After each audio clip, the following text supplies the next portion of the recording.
ಸ್ನೇಹಿತರೆ, ಮೀಡಿಯಾ ಮಾಸ್ಟರ್ಸ್ಗೆ ಸ್ವಾಗತ ಸುಸ್ವಾಗತ. ಗೆಳೆಯರೆ, ಏಷ್ಯಾದ ಭೂಪಟದಲ್ಲಿ ಒಂದು ದೊಡ್ಡ ಬದಲಾವಣೆ ಆಗುವ ಲಕ್ಷಣಗಳು ಕಾಣ್ತಾ ಇವೆ. ಬಂಗಾಳಕೊಲ್ಲಿಯ ದಡದಲ್ಲಿ ಒಂಥರ ಪ್ರಸವ ವೇದನೆ ಶುರುವಾಗಿದೆ. ಅಲ್ಲಿ ಹೊಸದೊಂದು ದೇಶ ಹುಟ್ಟೋದಕ್ಕೆ ಸಿದ್ಧವಾಗ್ತಾ ಇದೆ. ಅದು ಬಾಂಗ್ಲಾದೇಶದ ಪಾಲಿಗಂತೂ ಮುಂದಿನ ದಿನಗಳಲ್ಲಿ ಸಮಸ್ಯೆ ಆಗೇ ಆಗುತ್ತೆ. ಹಾಗೆ ಭಾರತಕ್ಕೆ ಕೂಡ ಒಂದಷ್ಟು ಸವಾಲುಗಳನ್ನು ಅದು ತಂದು ನಿಲ್ಲಿಸುವ ಸಾಧ್ಯತೆಗಳು ಇರುತ್ತವೆ. ಹಾಗಾದರೆ ಯಾವುದಾ ದೇಶ? ಅದರಿಂದ ಭಾರತಕ್ಕೇನು ಸಮಸ್ಯೆ? ಅದರ ಹಿಂದೆ ಯಾರಿದ್ದಾರೆ? ಬಂಗಾಳಕೊಲ್ಲಿಯಲ್ಲಿ ಯಾಕೆಷ್ಟೊಂದು ಕಾಂಪಿಟೇಷನ್ ಶುರು ಆಗ್ತಾ ಇದೆ? ಬನ್ನಿ ನೋಡೋಣ.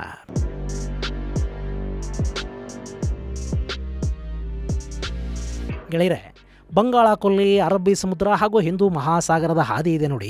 ಇದು ಜಗತ್ತಿನ ಬಹುತೇಕ ವ್ಯಾಪಾರಿ ಹಡಗುಗಳು ಸಂಚರಿಸುವ ಪ್ರದೇಶ. ಇನ್ನು ಸಮುದ್ರ ಮಾರ್ಗಗಳ ಮಹತ್ವ ಏನು ಅನ್ನೋದು ನಿಮಗೆ ಗೊತ್ತಿದೆ. ಯಾವ ದೇಶ ಸಮುದ್ರ ಪ್ರದೇಶದ ಮೇಲೆ ಹೆಚ್ಚು ಹಿಡಿತವನ್ನು ಸಾಧಿಸುತ್ತೋ ಆ ದೇಶದ ಆರ್ಥಿಕ ಪರಿಸ್ಥಿತಿ ಕೂಡ ತುಂಬಾ ಉತ್ತಮವಾಗೇ ಇರುತ್ತೆ. 14ನೇ ಶತಮಾನದಲ್ಲಿ ಯುರೋಪ್ ಇಂಥದೊಂದು ಸ್ಪರ್ಧೆಗೆ ಬಿತ್ತು. ಅದು ಅಲ್ಲಿಂದ ಹಿಂದೂ ಮಹಾಸಾಗರದವರೆಗೆ ಬಂತು.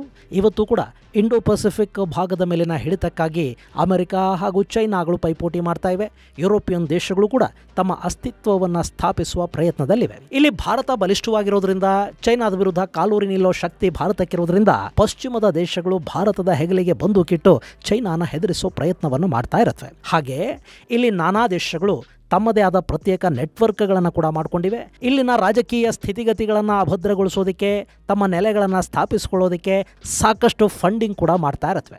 ಅದರ ಭಾಗವಾಗಿಯೇ ಬಂಗಾಳಕೊಲ್ಲಿಯ ದಡದಲ್ಲಿ ಹೊಸ ದೇಶ ಹುಟ್ಕೊಳ್ಳುತ್ತೆ.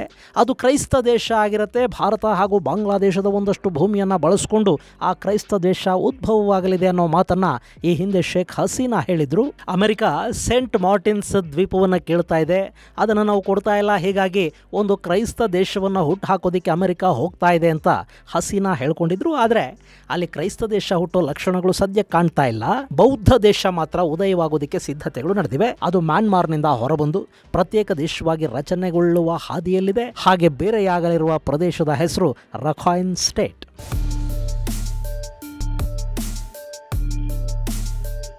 ಗೆಳೆಯರೆ, ನೀವಿಲ್ಲಿ ಮ್ಯಾಪಲ್ಲಿ ನೋಡ್ತಾ ಇದ್ದೀರಲ್ಲ, ಇದೇ ರಖೈನ್ ಸ್ಟೇಟ್. ಒಂದು ಕಾಲಕ್ಕೆ ಇದನ್ನು ಅರಾಕನ್ ರಾಜ್ಯ ಅಂತ ಕರಿತಾ ಇದ್ರು.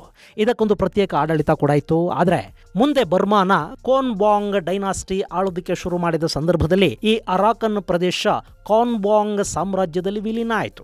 ಈ ಕಾನ್ಬಾಂಗ್ ಅನ್ನೋದು ಅವತ್ತಿಗೆ ಅತ್ಯಂತ ಬಲಿಷ್ಠವಾಗಿದ್ದ ಸಾಮ್ರಾಜ್ಯ ಆಗಿತ್ತು. ಚೈನಾದ ಕ್ವಿಂಗ್ ಸಾಮ್ರಾಜ್ಯದ ಜೊತೆ ಕಾದಾಡಿ ತಮ್ಮ ನೆಲವನ್ನು ಉಳಿಸಿಕೊಂಡಿದ್ದವರು ಈ ಕಾನ್ಬಾಂಗ್ಗಳು. ಆದರೆ ಈ ಭಾಗಕ್ಕೆ ಬ್ರಿಟಿಷರು ದಾಳಿ ಮಾಡಿದರು ನೋಡಿ. ಆ ಸಂದರ್ಭದಲ್ಲಿ ಆಂಗ್ಲೋ ಬರ್ಮಾ ಯುದ್ಧದಲ್ಲುಂಟಾದ ಸೋಲಿನ ಪರಿಣಾಮ ಈ ಅರಾಕನ್ ಪ್ರದೇಶವನ್ನು ಕಾನ್ಬಾಂಗ್ ಸಾಮ್ರಾಜ್ಯ ಬ್ರಿಟಿಷರಿಗೆ ಒಪ್ಪಿಸಬೇಕಾಗಿ ಬಂತು. ಹೀಗಾಗಿ ಇದು ಬ್ರಿಟಿಷ್ ಬರ್ಮಾದ ಭಾಗ ಆಯಿತು. ಆನಂತರ ಬರ್ಮಾನ ಕೂಡ ಬ್ರಿಟಿಷರು ಸಂಪೂರ್ಣವಾಗಿ ಸ್ವಾಧೀನಪಡಿಸಿಕೊಂಡ್ರು. ಆಗ ಈ ಅರಾಕನ್ ಕೂಡ ಬರ್ಮಾದ ಭಾಗ ಆಯಿತು. ಮುಂದೆ ಬರ್ಮಾಗೆ ಸ್ವಾತಂತ್ರ್ಯ ಸಿಕ್ಕ ಸಂದರ್ಭದಲ್ಲಿ ನಮಗೆ ಪ್ರತ್ಯೇಕ ದೇಶ ಬೇಕು ಅಂತ ಇವರು ಕೇಳಿದ್ರಾದರೂ ಅದಕ್ಕೆ ದೊಡ್ಡ ಮಹತ್ವ ಸಿಗಲಿಲ್ಲ. ಇದು ಬರ್ಮಾದ ಭಾಗವಾಗಿಯೇ ಉಳಿತು. ಮುಂದೆ ಅಲ್ಲಿ ಬರ್ಮಾ ಕೂಡ ಮ್ಯಾನ್ಮಾರ್ ಆಗಿ ಬದಲಾಯಿತು. ಅಲ್ಲಿನ ಸೇನಾಡಳಿತ ಈ ಅರಾಕನ್ ಪ್ರದೇಶಕ್ಕೆ ರಖೈನ್ ರಾಜ್ಯ ಅನ್ನೋ ಹೆಸರನ್ನು ಕೊಡ್ತು. ಆದರೆ ಅಲ್ಲಿ ಸ್ವಾತಂತ್ರ್ಯಕ್ಕಾಗಿ ಹೋರಾಟ ಮಾತ್ರ ದಶಕಗಳಿಂದ ಮುಂದುವರಿತಲೇ ಬರ್ತಾ ಇದೆ. ಇನ್ನು ಈ ಮ್ಯಾನ್ಮಾರ್ ಅಲ್ಲಿ ಇದೊಂದೇ ಪ್ರದೇಶ ಪ್ರತ್ಯೇಕ ದೇಶ ಬೇಕು ಅಂತ ಕೇಳ್ತಾ ಇಲ್ಲ. ಅಲ್ಲಿನ ಪ್ರತಿ ಬುಡಕಟ್ಟು ಜನಾಂಗ ಕೂಡ ತಮಗೆ ತಮ್ಮದೇ ಆದ ಆಡಳಿತ ಬೇಕು ಅಂತ ಕೇಳ್ತಾ ಇವೆ. ಅದಕ್ಕಾಗಿ ಹೋರಾಟ ಕೂಡ ನಡೀತಾ ಇದೆ. ಇನ್ನು ಮ್ಯಾನ್ಮಾರ್ ಅಲ್ಲಿ ಆಂಗ್ ಸಾಂಗ್ ಸೂಕಿ ಆಳ್ವಿಕೆ ನಡೀತಿದ್ದ ಸಂದರ್ಭದಲ್ಲಿ ಪ್ರತ್ಯೇಕತಾವಾದಿ ಗುಂಪುಗಳ ಜೊತೆ ಮಾತುಕತೆಗಳನ್ನು ನಡೆಸಿ ಅವರಿಗೊಂದಷ್ಟು ಸ್ವಾಯತ್ತ ಸರ್ಕಾರಗಳನ್ನು ರಚನೆ ಮಾಡಿಕೊಳ್ಳೋದಕ್ಕೆ ಅವಕಾಶವನ್ನು ಕೊಟ್ಟು ಎಲ್ಲರನ್ನೂ ಒಳಗೊಂಡ ಮ್ಯಾನ್ಮಾರ್ ಸರ್ಕಾರವನ್ನು ರಚಿಸೋದಕ್ಕೆ ಪ್ರಯತ್ನಗಳು ನಡೆದವಾದರೂ ಆ ಆಳ್ವಿಕೆ ಹೆಚ್ಚು ದಿನ ಇರೋದಕ್ಕೆ ಅಲ್ಲಿನ ಸೇನೆ ಅವಕಾಶವನ್ನು ಕೊಡಲಿಲ್ಲ. 2021ರಲ್ಲಿ ಮ್ಯಾನ್ಮಾರ್ನಲ್ಲಿ ಸೇನಾ ದಂಗೆ ಆಯಿತು. ಸೂಕಿ ಸೇರಿದಂತೆ ಆಕೆಯ ಸರ್ಕಾರದ ಪ್ರಮುಖರನ್ನು ಬಂಧಿಸಲಾಯಿತು ಮತ್ತು ಸೇನೆ ಆಡಳಿತವನ್ನು ತನ್ನ ಕೈಗೆ ತಗೊಳ್ತು. ಕೆಲವೇ ದಿನಗಳಲ್ಲಿ ಪಾರದರ್ಶಕ ಚುನಾವಣೆಯನ್ನು ಮಾಡ್ತೀವಿ ಅಂತ ಸೇನೆ ಹೇಳ್ತಾ ಇದ್ರು. 4 ವರ್ಷಗಳು ಕಳೆದರೂ ಅಲ್ಲಿ ಯಾವ ಚುನಾವಣೆಯ ಲಕ್ಷಣಗಳು ಕಾಣ್ತಾ ಇಲ್ಲ. ಇನ್ನಲ್ಲಿನ ಪ್ರಜಾಪ್ರಭುತ್ವದ ಸರ್ಕಾರ ಬಿದ್ದು ಸೇನೆ ಆಡಳಿತವನ್ನು ಕೈಗೆತ್ತಿಕೊಂಡ ನಂತರ ಅಲ್ಲಿ ಆಂತರಿಕ ಸಂಘರ್ಷ ಕೂಡ ಹೆಚ್ಚಾಯಿತು. ಆ ಪ್ರತ್ಯೇಕತಾವಾದಿ ಗುಂಪುಗಳು ಸೇನೆಯ ಜೊತೆ ಬಡಿದಾಟಕ್ಕೆ ನಿಂತು ಅದರಲ್ಲಿ ಪ್ರಮುಖವಾಗಿ ಕಾಣಿಸಿಕೊಂಡಿದ್ದು ಈ ಅರಾಕನ್ ಆರ್ಮಿ. ಗೆಳೆಯರೆ, ರಖೈನ್ ಸ್ಟೇಟ್ ಅಂತ ಕರೆಸಿಕೊಳ್ಳುವ ಈ ಭೂಭಾಗ ಇದೆ ನೋಡಿ, ಇಲ್ಲಿ ಸುಮಾರು 32 ಲಕ್ಷ ಮಂದಿ ವಾಸ ಮಾಡ್ತಾರೆ. ಅದರಲ್ಲಿ 76.7% ಬೌದ್ಧರಿದ್ದಾರೆ, 21.1% ಇಸ್ಲಾಂ ಇದೆ, 1.6% ಕ್ರೈಸ್ತರಿದ್ರೆ, 0.4% ಹಿಂದೂಗಳು ಮತ್ತು 0.1% ಬುಡಕಟ್ಟು ಜನಾಂಗ ಅಲ್ಲಿ ವಾಸ ಮಾಡ್ತಾರೆ. ಇಲ್ಲಿ ಮುಸ್ಲಿಮರಲ್ಲಿ ರೋಹಿಂಗ್ಯಾಗಳ ಸಂಖ್ಯೆ ಹೆಚ್ಚಿದೆ. ಮುಸ್ಲಿಂ ಮುಸ್ಲಿಮರು ಹಾಗೂ ಬೌದ್ಧರ ನಡುವೆ ಇಲ್ಲಿ ಸಂಘರ್ಷಗಳಿವೆ. ಈ ಅರಾಕನ್ ಆರ್ಮಿ ಅನ್ನೋದು ಬೌದ್ಧರ ಸೇನೆ. ರೋಹಿಂಗ್ಯಾಗಳು ಕೂಡ ತಮ್ಮದೇ ಆದ ಒಂದಷ್ಟು ಪ್ರತ್ಯೇಕತಾವಾದಿ ಸಶಸ್ತ್ರ ಸಂಘಟನೆಗಳನ್ನು ಹೊಂದಿದ್ದಾರೆ. ಇಲ್ಲಿ ಅರಾಕನ್ ಆರ್ಮಿ ಹಾಗೂ ರೋಹಿಂಗ್ಯಾ ಪಡೆಗಳ ನಡುವೆ ಆಗಾಗ ಸಂಘರ್ಷ ಕೂಡ ಆಗ್ತಾ ಇರುತ್ತೆ ಮತ್ತು ರೋಹಿಂಗ್ಯಾಗಳು ಇಲ್ಲಿಂದ ಪಕ್ಕದ ಬಾಂಗ್ಲಾದೇಶಕ್ಕೆ ಓಡಿ ಹೋಗ್ತಾರೆ. ಅಲ್ಲಿಂದ ಅಕ್ರಮವಾಗಿ ಭಾರತಕ್ಕೆ ನುಸುಳಿ ಬರ್ತಾರೆ. ಇನ್ನುಳಿದವರು ಬಾಂಗ್ಲಾದಲ್ಲೇ ಇದ್ದಾರೆ. ನಮಗೆ ಅಂದರೆ ಭಾರತಕ್ಕೆ ಬಾಂಗ್ಲಾದೇಶಿ ಒಳನುಸುಳುವಿಕೆ ಅನ್ನೋದು ಹೇಗೆ ದೊಡ್ಡ ಮಟ್ಟದ ಸಮಸ್ಯೆಗೆ ಕಾರಣವಾಗ್ತಾ ಇದೆಯೋ ಹಾಗೇನೆ ಬಾಂಗ್ಲಾದೇಶಕ್ಕೆ ರೋಹಿಂಗ್ಯಾಗಳ ನುಸುಳುವಿಕೆ ಸಮಸ್ಯೆಗೆ ಕಾರಣ ಆಗ್ತಾ ಇದೆ. ಈ ಚಿತ್ತಗ್ರಾಮ್ ಪ್ರದೇಶ ಇದೆ ನೋಡಿ, ಇದು ಅತಿ ಹೆಚ್ಚು ನುಸುಳುಕೋರ ರೋಹಿಂಗ್ಯಾಗಳಿರೋ ಪ್ರದೇಶ. ಇನ್ನು ಈಗೇನಾಗ್ತಿದೆ ಅಂದರೆ ಅಲ್ಲಿನ ಸೇನಾಡಳಿತದ ವಿರುದ್ಧ ಬಂಡೆದ್ದಿರೋ ಈ ಅರಾಕನ್ ಆರ್ಮಿ ರಖೈನ್ ಪ್ರಾಂತವನ್ನು ಸಂಪೂರ್ಣವಾಗಿ ತನ್ನ ಹಿಡಿತಕ್ಕೆ ತಗೊಳ್ಳೋ ಪ್ರಯತ್ನದಲ್ಲಿ ಮುನ್ನುಗ್ತಾ ಇದೆ. ಅಲ್ಲಿನ 18 ಜಿಲ್ಲೆಗಳ ಪೈಕಿ ಈಗಾಗಲೇ 15 ಜಿಲ್ಲೆಗಳು ಇವರ ಕೈಗೆ ಬಂದಿವೆ. ಇನ್ನುಳಿದ 3 ಜಿಲ್ಲೆಗಳು ಕೈ ಸೇರಿಬಿಟ್ರೆ ಅದು ಮ್ಯಾನ್ಮಾರ್ನಿಂದ ಸಂಪೂರ್ಣವಾಗಿ ಬಿಡುಗಡೆ ಪಡೆದ ಹಾಗಾಗತ್ತೆ. ಹಾಗೆ ಬಾಂಗ್ಲಾದೇಶದ ಉದ್ದಕ್ಕೂ ಇರೋ 271 ಕಿಲೋಮೀಟರ್ ಗಡಿ ಏನಿದೆ ಅದು ಕೂಡ ಈಗ ಅರಾಕನ್ ಆರ್ಮಿಯ ಕೈಯಲ್ಲಿದೆ ಮತ್ತು ಬಾಂಗ್ಲಾದ ಆತಂಕಕ್ಕೆ ಕಾರಣವಾಗ್ತಾ ಇರೋ ವಿಷಯ ಕೂಡ ಇದೇನೆ. ಇಲ್ಲಿ ನೋಡಿ, ಇದು ಬಾಂಗ್ಲಾ ರಖೈನ್ ಗಡಿ. ಇಲ್ಲಿ ನಾಫ್ ಹೆಸರಿನ ನದಿ ಹರಿಯುತ್ತೆ. ಹಾಗೆ ಬಾಂಗ್ಲಾದೇಶದ ಜನ ಮತ್ತು ಸರ್ಕಾರ ಸೇಂಟ್ ಮಾರ್ಟಿನ್ಸ್ ಐಲ್ಯಾಂಡ್ಗೆ ಬರಬೇಕು ಅಂದರೆ ಕೂಡ ಇದೇ ಮಾರ್ಗವಾಗಿ ಬರಬೇಕಾಗತ್ತೆ. ಈಗಿಲ್ಲಿ ಅರಾಕನ್ ಆರ್ಮಿ ಪೊಸೆಷನ್ ತಗೊಂಡಿದೆ. ಈ ಭಾಗದಲ್ಲಿನ ರೋಹಿಂಗ್ಯಾಗಳನ್ನು ಬಾಂಗ್ಲಾದ ಕಡೆಗೆ ಓಡಿಸ್ತಾ ಇದೆ. ಹೀಗಾಗಿ ಅಲ್ಲಿನ ಗಡಿಯಲ್ಲಿ ಬಾಂಗ್ಲಾದೇಶ ತನ್ನ ಸೇನೆಯನ್ನು ನಿಲ್ಲಿಸಬೇಕಾಗಿ ಬರ್ತಾ ಇದೆ. ಅಷ್ಟೇ ಅಲ್ಲ, ನಾಫ್ ನದಿಯಲ್ಲಿ ಈಗ ಸಂಚಾರವನ್ನು ನಿಲ್ಲಿಸಲಾಗಿದೆ. ಹಾಗೆ ಸೇಂಟ್ ಮಾರ್ಟಿನ್ಸ್ ಐಲ್ಯಾಂಡ್ಗೆ ಕೂಡ ಯಾರನ್ನು ಹೋಗೋದಕ್ಕೆ ಬಿಡ್ತಾ ಇಲ್ಲ. ಅಲ್ಲಿಗೂ ಸಂಚಾರ ನಿಂತು ಹೋಗಿದೆ. ಈ ಮಟ್ಟಕ್ಕೆ ಅಲ್ಲಿ ಅರಾಕನ್ ಆರ್ಮಿ ಬಾಂಗ್ಲಾದ ಗಡಿಗಳನ್ನು ತನ್ನ ಸ್ವಾಧೀನಕ್ಕೆ ತಗೊಂಡಿದೆ. ಹಾಗೆ ಮ್ಯಾನ್ಮಾರ್ ಗಡಿಯ ಮೂಲಕ ಯಾವ ವಸ್ತುಗಳು ಬಾಂಗ್ಲಾದೇಶವನ್ನು ತಲುಪದ ಹಾಗೆ ಈ ಆರ್ಮಿ ನೋಡ್ಕೊಳ್ತಾ ಇದೆ. ಯಾವಾಗ ಈ ಗಡಿಗಳು ಉದ್ವಿಗ್ನವಾಗ್ತಾ ಹೋದ್ವೋ ಬಾಂಗ್ಲಾದೇಶ ಚಿತ್ತಗಾಂಗಲ್ಲಿ ಮೊನ್ನೆ ಯುದ್ಧಾಭ್ಯಾಸ ಮಾಡೋ ಮೂಲಕ ಅರಾಕನ್ ಆರ್ಮಿಗೆ ಎಚ್ಚರಿಕೆ ಕೊಡೋ ಪ್ರಯತ್ನವನ್ನು ಮಾಡಿದೆ. ಯೂನಸ್ ಯುದ್ಧಕ್ಕೆ ಸಿದ್ಧವಾಗಿರಿ ಅಂತ ತನ್ನ ಸೇನೆಗೆ ಆದೇಶವನ್ನೂ ಕೊಟ್ಟಾಗಿದೆ.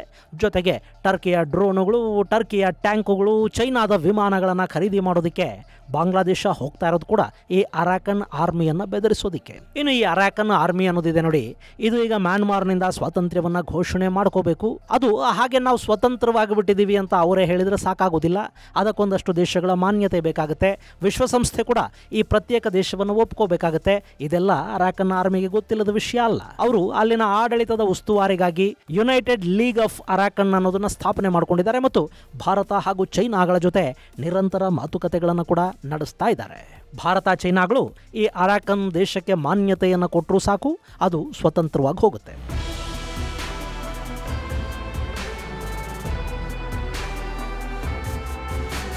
ಇನ್ನು ಇಲ್ಲಿ ಭಾರತ ಹಾಗೂ ಚೈನಾಗಳ ಇಂಟ್ರೆಸ್ಟ್ ಏನು ಗೆಳೆಯರೆ? ಎರಡೂ ದೇಶಗಳು ಮ್ಯಾನ್ಮಾರ್ನ ರಖೈನ್ ಸ್ಟೇಟಲ್ಲಿ ಹೂಡಿಕೆಗಳನ್ನು ಮಾಡಿವೆ. ಒನ್ಸ್ ಅಗೈನ್ ಇದು ಬಂಗಾಳ ಕೊಲ್ಲಿಗೆ ತೆರೆದುಕೊಂಡಿದೆ ಅನ್ನೋ ಕಾರಣಕ್ಕೆ ಇಲ್ಲಿ ಭಾರತ ಹಾಗೂ ಚೈನಾಗಳು ಆಸಕ್ತಿಯನ್ನು ಬೆಳೆಸ್ಕೊಂಡಿವೆ. ಅರಾಕನ್ ಪ್ರದೇಶದ ಕ್ಯಾಕ್ಪ್ಯೂ ಅಂದರೆ ನೀವಿಲ್ಲಿ ಮ್ಯಾಪಲ್ಲಿ ನೋಡ್ತಾ ಇದ್ದೀರಲ್ಲ, ಇಲ್ಲಿ ಚೈನಾದ ಪೋರ್ಟ್ ಪ್ರಾಜೆಕ್ಟ್ ಒಂದು ನಡೀತಾ ಇದೆ. ಚೈನಾ ತನ್ನ ನೌಕಾನೆಲೆಯೊಂದನ್ನು ಇಲ್ಲಿ ತೆರೆಯೋದಕ್ಕೆ ಸಿದ್ಧತೆಗಳನ್ನು ಮಾಡ್ಕೊಳ್ತಾ ಇದೆ. ಹಾಗೆ ಚೈನಾದಿಂದ ಇಲ್ಲಿವರೆಗೆ ರಸ್ತೆ ಹಾಗೂ ಆಯಿಲ್ ಪೈಪ್ಲೈನ್ಗಳನ್ನು ಕೂಡ ಹಾಕಲಾಗಿದೆ. ಹಿಂದೂ ಮಹಾಸಾಗರದ ಮೂಲಕ ತೈಲ ಹೊತ್ತು ತರೋ ಹಡಗುಗಳು ಮಲಕ್ಕಾ ಸ್ಟ್ರೈಟ್ ಮೂಲಕ ಹೋಗಬೇಕಾದ ಅಗತ್ಯ ಇಲ್ಲದ ಹಾಗೆ ಈ ಕ್ಯಾಕ್ಪ್ಯೂ ಮೂಲಕವೇ ಚೈನಾ ತನ್ನ ದೇಶಕ್ಕೆ ತೈಲ ಸಾಗಾಟ ಮಾಡೋ ವ್ಯವಸ್ಥೆಯನ್ನು ಮಾಡಿಕೊಳ್ತಾ ಇದೆ. ಇನ್ನು ಭಾರತ ಕೂಡ ಇಲ್ಲಿ ಸುಮ್ಮನೆ ಏನು ಕೂತಿಲ್ಲ. ಸಿಟ್ವೆ ಪೋರ್ಟನ್ನು ಭಾರತ ಅಭಿವೃದ್ಧಿಪಡಿಸ್ತಾ ಇದೆ. ಅಲ್ಲಿ ಭಾರತದ ಹೂಡಿಕೆಗಳಿವೆ. ಹಾಗೆ ಕಾಲದನ್ ಪ್ರಾಜೆಕ್ಟ್ ಕೂಡ ಇಲ್ಲಿದೆ. ಇದು ಸಿಟ್ವೆ ಪೋರ್ಟನ್ನು ಕೋಲ್ಕತಾದ ಜೊತೆ ಜೋಡಿಸುವ ಯೋಜನೆ. ಹೀಗಾಗಿ ಇಲ್ಲಿ ಎರಡೂ ದೇಶಗಳ ಹೂಡಿಕೆಗಳಿರೋದ್ರಿಂದ ಅವುಗಳನ್ನು ಕಾಪಾಡ್ಕೋಬೇಕಾದ ಅನಿವಾರ್ಯತೆ ಭಾರತ ಮತ್ತು ಚೀನಾಗಳಿಗಿದೆ. ಜೊತೆಗೆ ಈ ಎರಡೂ ದೇಶಗಳ ಅಗತ್ಯ ನಮಗೂ ಇದೆ ಅನ್ನೋದು ಅರಾಕನ್ ಯುನೈಟೆಡ್ ಲೀಗ್ಗೂ ಗೊತ್ತಿದೆ. ಹೀಗಾಗಿ ನಿಮ್ಮ ಹೂಡಿಕೆಗಳಿಗೆ ಯಾವ ತೊಂದರೆಯೂ ಇಲ್ಲದ ಹಾಗೆ ನಾವು ನೋಡ್ಕೋತೀವಿ ಅಂತ ಅವರು ಚೈನಾ ಭಾರತ ಎರಡಕ್ಕೂ ಹೇಳಿದ್ದಾರೆ. ಹಾಗೆ ಎರಡೂ ದೇಶಗಳ ರಾಜತಾಂತ್ರಿಕರು ಈ ಅರಾಕನ್ ಆರ್ಮಿ ಮತ್ತು ಯುನೈಟೆಡ್ ಲೀಗ್ ಆಫ್ ಅರಾಕನ್ ಜೊತೆ ರಹಸ್ಯ ಮಾತುಕತೆಗಳನ್ನು ನಡೆಸಿರೋ ಬಗ್ಗೆ ಕೂಡ ಒಂದಷ್ಟು ವರದಿಗಳು ಬರ್ತಾ ಇವೆ. ಇನ್ನು ಇಲ್ಲಿ ಭಾರತದ ಹೂಡಿಕೆಗಳಿಗೆ ಸಮಸ್ಯೆ ಆಗೋದಿಲ್ಲ ಅಂತ ಭಾರತ ರಖೈನ್ ಸ್ಟೇಟ್ಗೆ ಪ್ರತ್ಯೇಕ ದೇಶದ ಮಾನ್ಯತೆಯನ್ನು ಕೊಡುತ್ತಾ ಗೆಳೆಯರೆ, ಇಲ್ಲಿ ಚೈನಾ ಹಾಗೂ ಭಾರತ ಎರಡೂ ಕೂಡ ಈ ವಿಷಯದಲ್ಲಿ ಸೇಫ್ ಗೇಮ್ ಮಾಡೋದಕ್ಕೆ ಹೋಗ್ತಾ ಇವೆ. ಇಲ್ಲಿ ಮ್ಯಾನ್ಮಾರನ್ನು ಆಳ್ತಾ ಇರೋ ಮಿಲಿಟರಿ ಜುಂಟಾ ಇದೆಯಲ್ಲ, ಅದರ ವಿರೋಧವನ್ನು ಕಟ್ಟಿಕೊಳ್ಳೋದಕ್ಕೆ ಕೂಡ ಭಾರತ ಚೈನಾಗಳು ಸಿದ್ಧ ಇಲ್ಲ. ಇಲ್ಲಿ ಭಾರತ ಮ್ಯಾನ್ಮಾರಲ್ಲಿ ಬೇರೆ ಬೇರೆ ರೀತಿಯ ಹೂಡಿಕೆಗಳನ್ನು ಮಾಡಿದೆ. ಚೈನಾ ಕೂಡ ಭಾರತದಿಂದ ಥಾಯ್ಲ್ಯಾಂಡನ್ನು ಸಂಪರ್ಕಿಸುವ ರಸ್ತೆ ಮಾರ್ಗ ಮ್ಯಾನ್ಮಾರ್ ಮೂಲಕ ಹಾದು ಹೋಗುತ್ತೆ. ಅದು ಪೂರ್ಣಗೊಳ್ಳಬೇಕು ಅಂದರೆ ಮ್ಯಾನ್ಮಾರ್ ಸರ್ಕಾರದ ನೆರವು ಬೇಕಾಗುತ್ತೆ. ಆಮೇಲೆ ಯಾಕೆ ವಿನಾಕಾರಣ ಇಲ್ಲೊಂದು ಶತ್ರುತ್ವವನ್ನು ಕಟ್ಕೋಬೇಕು ಅನ್ನೋ ಯೋಚನೆ ಭಾರತದ್ದು. ಹೀಗಾಗಿ ರಖೈನ್ ಸ್ಟೇಟ್ ವಿಷಯದಲ್ಲಿ ಭಾರತ ಯೋಚಿಸಿ ಹೆಜ್ಜೆಯನ್ನಿಡ್ತಾ ಇದೆ. ಹಾಗೆ ಈ ಮ್ಯಾನ್ಮಾರ್ ಪ್ರತ್ಯೇಕತಾವಾದದ ಹಿಂದೆ ಅಮೆರಿಕ ಸೇರಿದಂತೆ ಸಾಕಷ್ಟು ಪಶ್ಚಿಮದ ಸಂಘಟನೆಗಳು, ಡೀಪ್ ಸ್ಟೇಟ್ ನೆಟ್ವರ್ಕ್ಗಳು ಇವೆ. ಈ ತಿಂಗಳ 20ಕ್ಕೆ ಅಮೆರಿಕದಲ್ಲಿ ಟ್ರಂಪ್ ಅಧಿಕಾರ ಸ್ವೀಕರಿಸಿದ ನಂತರ ಅಲ್ಲಿನ ರಾಜತಂತ್ರದಲ್ಲಿ ಏನೆಲ್ಲ ಬದಲಾವಣೆಗಳಾಗುತ್ತವೆ ಅನ್ನೋದು ಗೊತ್ತಿಲ್ಲ. ಹೀಗಾಗಿ ಭಾರತ ಅಳೆದು ತೂಗಿ ಹೆಜ್ಜೆ ಇಡ್ತಾ ಇದೆ. ಇನ್ನು ನಾಳೆ ರಖೈನ್ ಸ್ಟೇಟ್ ಆಗ ಹೋದರೆ ಅದರಿಂದ ಭಾರತಕ್ಕೇನು ತೊಂದರೆ ಇಲ್ವಾ? ಗೆಳೆಯರೆ, ನಮ್ಮ ಜೊತೆ ಗಡಿ ಹಂಚಿಕೊಳ್ಳುವ ಯಾವುದೇ ದೇಶದಲ್ಲಿ ಅರಾಜಕತೆ ಇದ್ದರೂ ಅದು ಅಕ್ಕಪಕ್ಕದ ದೇಶಗಳ ಮೇಲೆ ಒಂದಷ್ಟು ಪ್ರಭಾವವನ್ನು ಬೀರದೇ ಇರೋದಿಲ್ಲ. ಈಗ ಮ್ಯಾನ್ಮಾರಲ್ಲಿ ಸಮಸ್ಯೆ ಶುರುವಾದ ನಂತರ ಅಲ್ಲಿಂದ ಸಾವಿರಾರು ಮಂದಿ ಭಾರತದ ಗಡಿ ದಾಟಿ ಒಳಗೆ ಬಂದಿದ್ದಾರೆ. ಈಗ ಭಾರತ ಗಡಿಗಳನ್ನು ಭದ್ರಾ ಮಾಡಿಕೊಳ್ತಾ ಇದೆ.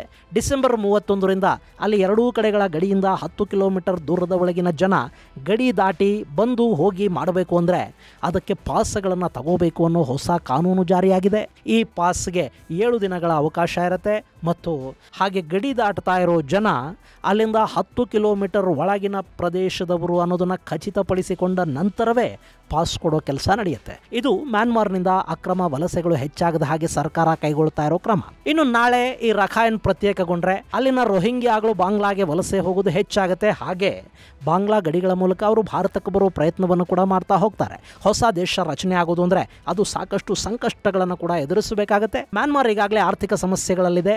ಇನ್ನು ರಖೈನ್ ಪ್ರಾಂತದ ಪರಿಸ್ಥಿತಿ ಇದಕ್ಕಿಂತ ಭಿನ್ನವಾಗೇನಿಲ್ಲ. ಹಾಗೆ ಅಲ್ಲಿ ಆಹಾರ ಉತ್ಪಾದನೆಯ ಪ್ರಮಾಣ ಕೂಡ ಕಡಿಮೆ ಇದೆ. ಅದಕ್ಕಾಗಿ ಅವರು ಅಕ್ಕಪಕ್ಕದ ದೇಶಗಳ ನೆರವನ್ನು ಪಡ್ಕೋಬೇಕಾಗತ್ತೆ.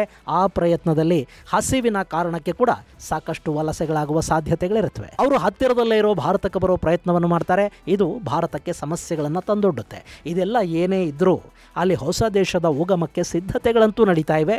ಅದು ಮುಂದೆ ಏನಾಗುತ್ತೆ ಅನ್ನೋದನ್ನು ಕಾದು ನೋಡಬೇಕು. ಇದು ಗೆಳೆಯರೆ, ಬಂಗಾಳ ಕೊಲ್ಲಿಯಲ್ಲಿ ಹುಟ್ಟಲಿರುವ ಹೊಸ ದೇಶದ ಕುರಿತಾದ ಒಂದಷ್ಟು ಮಾಹಿತಿ. ಮುಂದಿನ ಸಂಚಿಕೆಯಲ್ಲಿ ಮತ್ತಷ್ಟು ವಿಶೇಷಗಳ ಜೊತೆ ಮತ್ತೆ ಭೇಟಿಯಾಗೋಣ. ಅಲ್ಲಿವರೆಗೆ ಜೈ ಹಿಂದ್, ಜೈ ಕರ್ನಾಟಕ.